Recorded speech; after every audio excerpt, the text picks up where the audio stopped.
Wala ring takas ang dalawang Chinong nagtago sa Pilipinas dahil wanted sa kanilang bansa. Ang isa sa kanila dati nang naaresto sa Pogo Scam Hub pero tumakas para hindi mapadeport. Nakatutok si John Consulta, exclusive. Sa'yo? Kanino to, ma'am?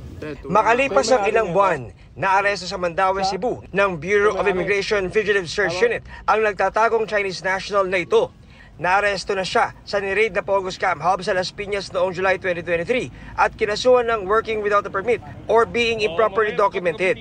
Pero nakatakas at nagsibu para makaiwas sa deportation. Reportedly, mga victims din sa China. Kaya gusto din nilang maibalik sa China ito upang doon nila maumpisahan ang investigasyon. Pahirapan ang paghuli sa Chinese na nagpalipat-lipat ng tirahan. Napaka-importante na ma-deport kasi ang ginagawa nila pag na-release sila ay nagsiset up din sila ng mga kanilang office. Tuloy-tuloy pa din yung pang-scam nila. Sa hiwalay na operasyon, arestado ang isang Chinese national na wanted sa China dahil sa kasong credit card fraud. During our surveillance, na pag-alaman natin na nag-set up siya ng business sa Mindoro. Nag-set up tayo ng tracker teams, nasundan namin siya na sa Mindoro na nga naglalagi. Bineberipika na lang kung may local case ang mga inarestong dayuhan bago tuluyang mapabalik ng China para maharap ang kanilang mga kaso. Wala pang pahayag ang mga inaresto na nakakulong ngayon sa BI Detention Facility sa Bicutan.